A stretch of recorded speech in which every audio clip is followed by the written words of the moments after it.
ભારતનું ઋતુચક્ર.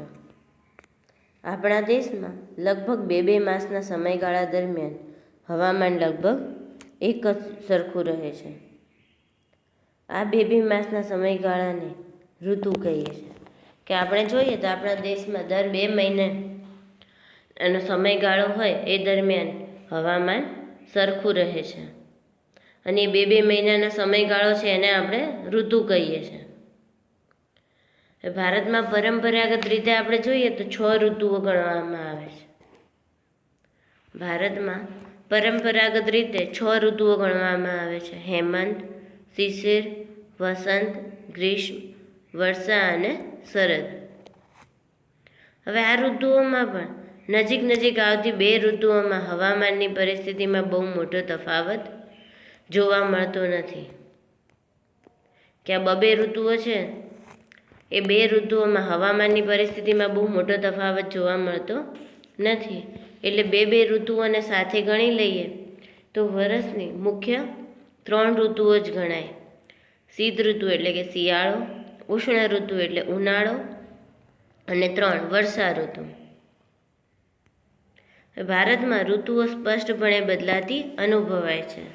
કે આપણે જોઈએ છે કે શિયાળા દરમિયાન ઠંડી લાગે એટલે એની અસર આપણને તરત જ દેખાઈ આવે છે. કે આબોહવા બદલાય, ઋતુ બદલાય એની અસર આપણે જોઈ શકીએ છીએ. પછી શિયાળો બેસતા ઠંડીનો પ્રારંભ થાય છે. કે શિયાળો બેસે એટલે ઠંડી શરૂ થઈ જાય. પછી ઉનાળામાં ક્રમશઃ તાપમાનમાં વધારો થતો જાય. કે ઉનાળાની સિઝન આવે એટલે તાપમાન છે એ દિવસે દિવસે વધતું જાય છે. ચોમાસું બેસતા હવામાં ભેજ વધવા માંડે છે અને વરસાદ આવે છે.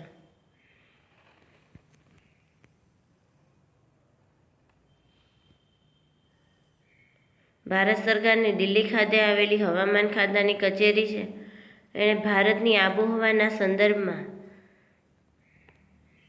આખા વર્ષની 4 ઋતુઓમાં વહેંચણી કરી છે.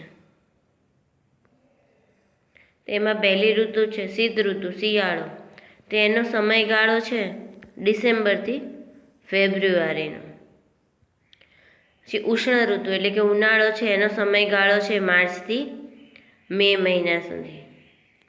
પછી વર્ષા ઋતુ એટલે કે ચોમાસું, અને એનો સમયગાળો છે જૂનથી સપ્ટેમ્બર. અને પછી છે નિવર્તન ઋતુ એટલે કે પાછા ફરતા મોસમી પવનોની ઋતુ. એ ઓક્ટોબરથી નવેમ્બર સુધી હોય છે. અહીં આપણને ચાર્ટ આપવામાં આવ્યો છે. તો એ ચાર્ટમાં જોશું તો આ મુખ્ય ઋતુઓ કેટલી બતાવવામાં આવી છે? 3 છે. પછી 3 ઋતુઓ છે એમાં બે ઋતુનો સમાવેશ કરવામાં આવે છે. કે શિયાળો છે એમાં હેમંત અને શિશિર ઋતુ આવે છે. ઉનાળો છે એમાં વસંત અને ગ્રીષ્મ ઋતુ આવે છે. અને ચોમાસામાં વર્ષા અને શરદ ઋતુ આવે છે. હવે આપણે ગુજરાતી મહિના પ્રમાણે જોઈએ તો શિયાળો છે એ પોષ, મહા, ફાગણ સુધી રહે છે. ઉનાળો છે એ ચૈત્ર, વૈશાખ, જેઠ સુધી રહે છે. ચોમાસું છે એ અષાઢ, શ્રાવણ, ભાદરવો, આસો સુધી રહે છે. અને આ નિવર્તન ઋતુ છે પાછા ફરતા મોસમી પવનોની ઋતુ, એ કારતક અને માગસર મહિના દરમિયાન રહે છે.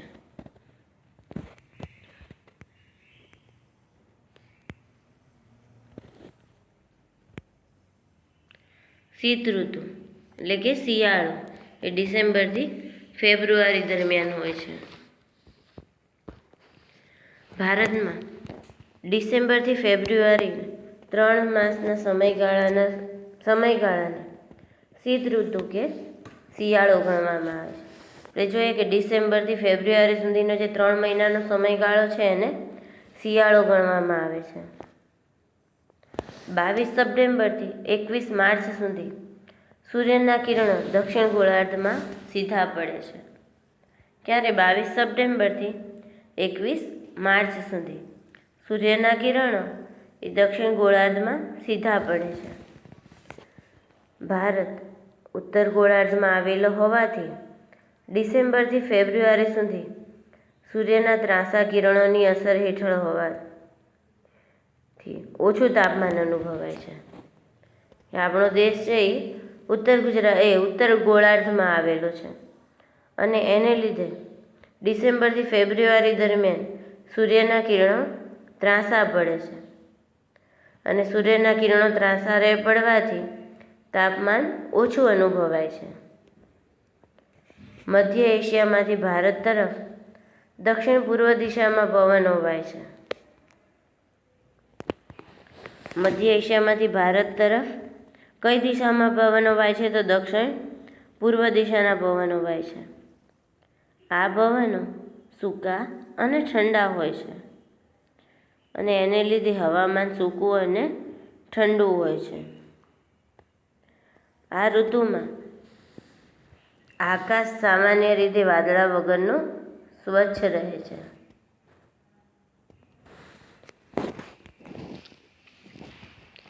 આપણે જોઈએ તો ભારતમાં શિયાળાની ઋતુ છે એ ડિસેમ્બરથી ફેબ્રુઆરી સુધીની હોય છે અને ડિસેમ્બરથી ફેબ્રુઆરી સુધી ભારતમાં સૂર્યના કિરણો ત્રાંસા પડે છે અને સૂર્યના કિરણો ત્રાંસા પડવાથી ગરમી ઓછી પડે એટલે કે તાપમાન નીચું રહે છે. હવે આ ઋતુમાં શિયાળાની ઋતુમાં ભારત પર ઈશાની પવનો વાય છે અને ઈશાની પવનો છે એ જમીન ઉપરથી વાય છે એટલે એ સૂકા અને ઠંડા હોય છે અને એને લીધે શિયાળામાં ભારતની આબોહવા છે એ સૂકી અને ઠંડી હોય છે અને આકાશ વાદળા વગરનું સ્વચ્છ હોય છે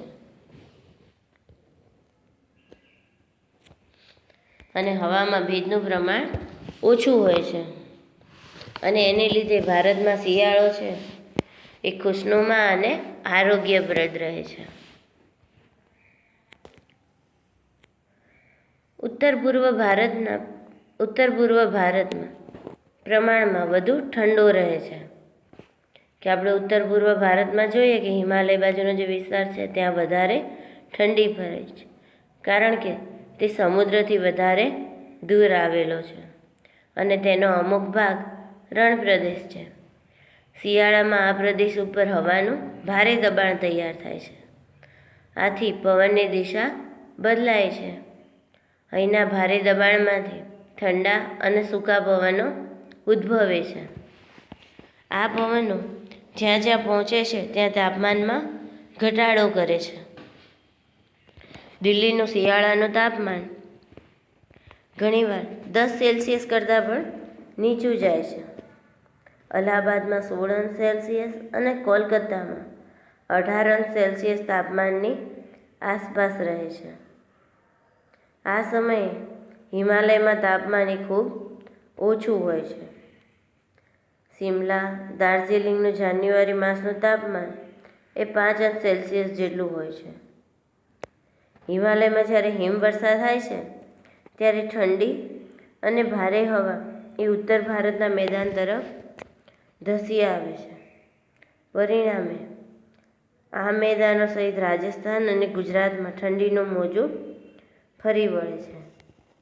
તાપમાનમાં એકાએક ઘટાડો થાય છે.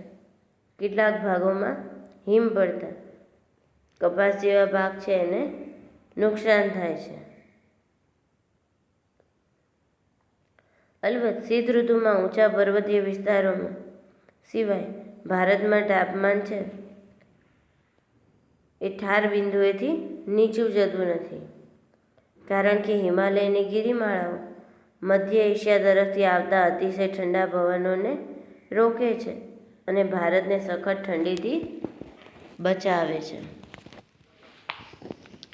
કે આપણે ઉત્તર ભારતના વિસ્તારો લઈએ તે દરિયા કિનારાથી બહુ દૂર આવેલા છે અને અમુક ભાગ છે એ રેતાળ છે એટલે રેતીવાળો હોય અને એને લીધે ત્યાં શિયાળાનું તાપમાન ઘણું નીચું રહે છે.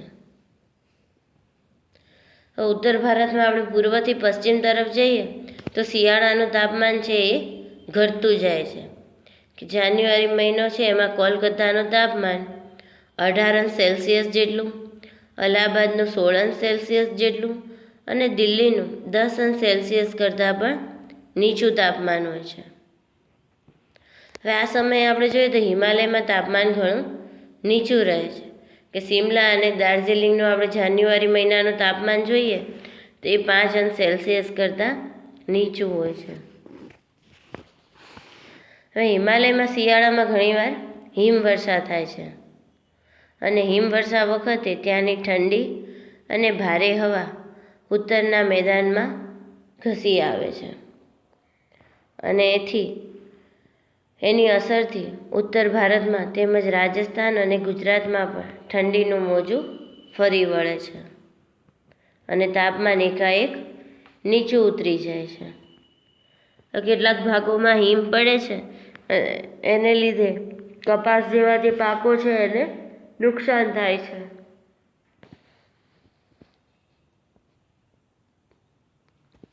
જો કે આપણે શિયાળો જોઈએ તો ઊંચા પહાડો સિવાય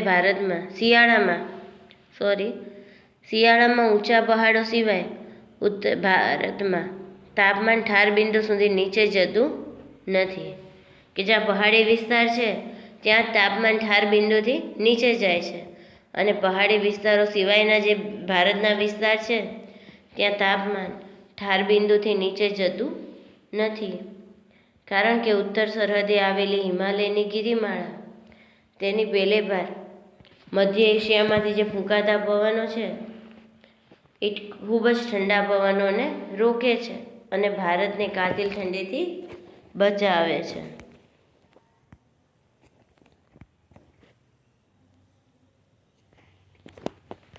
હવે અહીંયા આપણને આપવામાં આવ્યું છે કે આટલું જાણવું ગમશે, કે આપણે હવામાન બાબતે જોઈએ તો સમાચાર પત્રોમાં વારંવાર કેટલાક શબ્દો વપરાય છે, કે જેટ સ્ટ્રીમ છે, પશ્ચિમી વિક્ષોભ, એના વિશેની માહિતી આપી છે.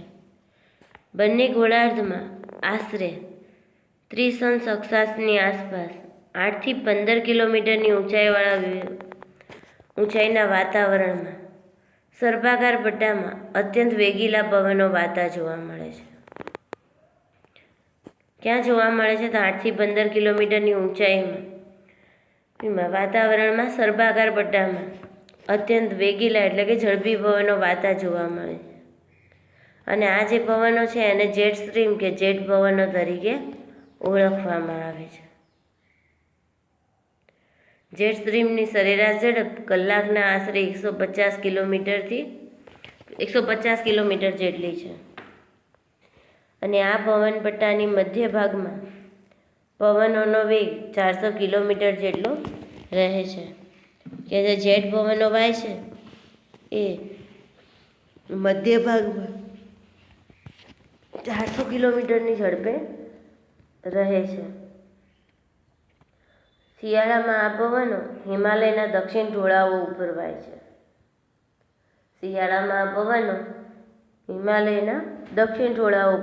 છે. અને ઉનાળામાં તે દ્વીપકલ્પીય ભારત ઉપર સ્થિર થયેલા હોય છે. વધુમાં ઊંચાઈ વાતા આ પવનો વરસાદ લાવવામાં મદદરૂપ થાય છે. જે પશ્ચિમી વિક્ષોભ એટલે કે વેસ્ટર્ન ડિસ્ટર્બન્સીસ, પશ્ચિમ એશિયા ઉપર રચાતો જેટ સ્ટ્રીમ એ પૂર્વ દિશામાં વાય છે.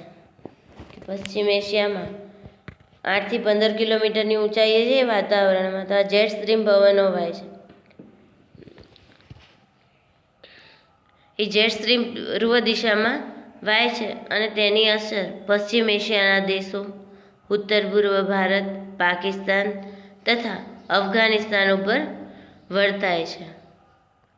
આ પવનોની સાથે આવતા ધૂળના તોફાનો છેક બાંગ્લાદેશ સુધી તેની અસર પહોંચાડે છે.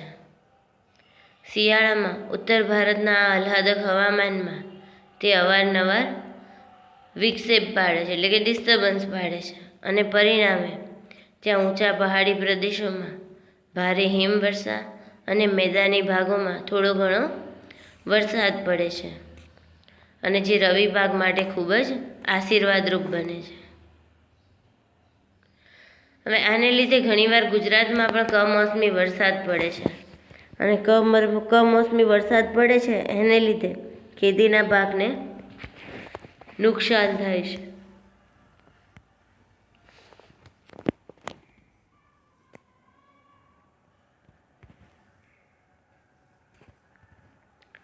શિયાળા દરમિયાન ઉત્તર ભારત કરતાં દક્ષિણ ભારતની પરિસ્થિતિ જુદી છે. દક્ષિણ ભારત ઉષ્ણકટિબંધમાં આવેલો છે, વિષુવવૃત્તની નજીક છે તથા દ્વીપકલ્પીય આકાર ધરાવે છે. તેના અંદરના ભાગમાં આવેલા પ્રદેશો સમુદ્રથી વધુ દૂર નથી, તેથી અહીં શિયાળામાં ઉત્તર ભારત જેવી કાતિલ ઠંડી અનુભવાતી નથી કે હિમવર્ષા પણ થતી નથી. તાપમાન પણ ઘણું નીચું જતું નથી. દાખલા તરીકે જાન્યુઆરી માસમાં કોચીનનું તાપમાન 26°C, મદુરાઈનું 25°C અને ચેન્નઈનું તાપમાન 24°C હોય છે. જો કે દક્ષિણ ભારતના પહાડી સ્થળો શિયાળામાં નીચા તાપમાનનો અનુભવ કરે છે. દક્ષિણથી ઉત્તર તરફ જતાં તાપમાનમાં ઘટાડો થતો જાય છે. ભારતમાં શિયાળો એ ખૂબ જ સ્ફૂર્તિદાયક અને આરોગ્યવર્ધક હવામાનનો ઋતુગાળો ગણાય છે. લાંબી અને ઠંડી રાત્રિને કારણે વહેલી સવારે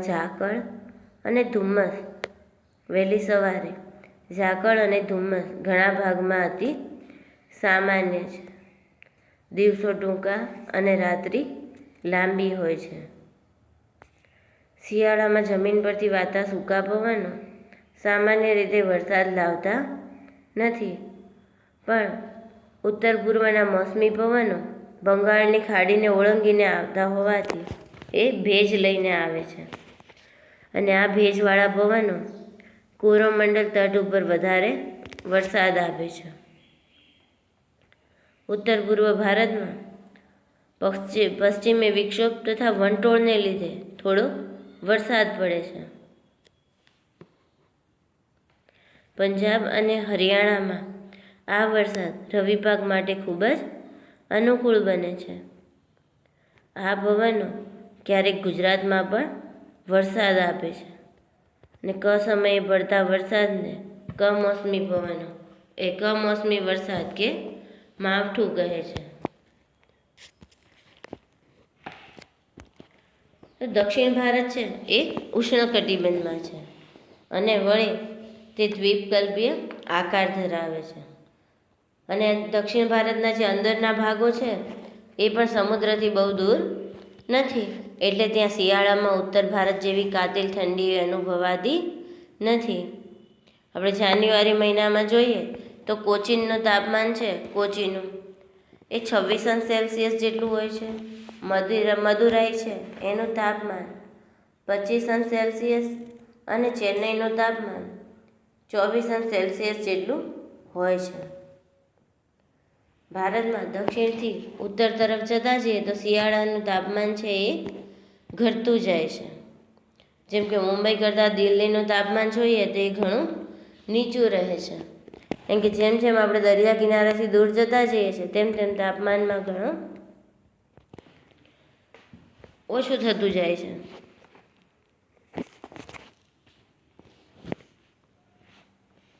શિયાળામાં ભારતમાં વાતા ઈશાનના મોસમી પવનો છે એ પવનો મોટે ભાગે જમીન ઉપરથી વાતા હોય છે અને જમીન ઉપરથી વાતા હોવાને લીધે આ પવનો સૂકા હોય છે અને એને લીધે આ પવનો છે એ વરસાદ લાવતા નથી. પણ કોરોમંડળ તટે આવે છે ત્યારે એ બંગાળની ખાડી ઉપરથી પસાર થઈને આવે છે અને બંગાળની ખાડી ઉપરથી પસાર થતાં એ એની સાથે ભેજ લાવે છે અને એને લીધે તમિલનાડુના કિનારે આ પવનો વધારે વરસાદ આપે છે. આ સિવાય વાયવ્ય ભારતમાં શિયાળામાં પશ્ચિમ તરફ આવતા નરમ વંટોળ થોડો ઘણો વરસાદ આપે છે અને આ શિયાળુ વરસાદ છે એ પંજાબ અને હરિયાણામાં ઘઉં અને ચણાના રવિ પાકને ફાયદો કરે છે. હવે ભારતના અન્ય વિસ્તારોમાં શિયાળામાં ક્યારેક વરસાદ પડે છે અને ગુજરાતમાં કમોસમી વરસાદ કે માવઠું કહેવામાં આવે છે.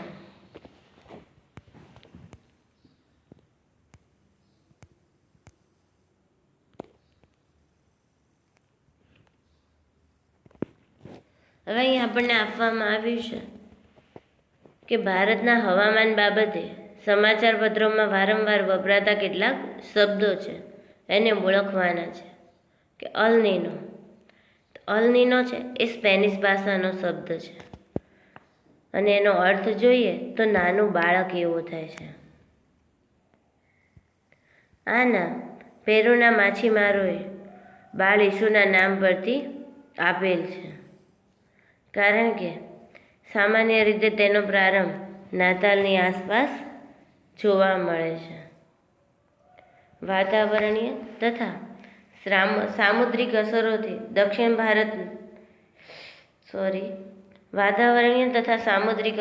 અસરોથી દક્ષિણ અમેરિકાના પેરુ દેશની પશ્ચિમે પેસિફિક કિનારા નજીક ગરમ પ્રવાહ ઉદ્ભવે છે અને આ પ્રવાહ છે એ પશ્ચિમ તરફ વહે છે અને એની અસર ભારત સુધી અનુભવાય છે. અલ નીનો નામની વિશેષ ઘટના ક્યારેક આકાર લે છે. હવે જ્યારે અલ નીનો ઘટના બને છે ત્યારે ભારતની વર્ષાઋતુનો જે સમયગાળો છે એમાં તથા વરસાદના પ્રમાણમાં ઘણો ફેરફાર થાય છે. એના પછી છે આઈટીસી ઝોન. વ્યાપારી ભવનો જ્યાં ભેગા થાય છે ત્યાં વિષુવવૃત્ત ઉપર વિશાળ હળવું દબાણ ક્ષેત્ર સ્થપાય છે. આ વ્યાપારી ભવનો જ્યાં આગળ ભેગા થાય ત્યાં વિષુવવૃત્ત ઉપર વિશાળ હળવું દબાણ ક્ષેત્ર રચાય છે અને તેને આંતર ઉષ્ણકટિબંધીય અભિક્ષરણ ક્ષેત્ર કહે છે.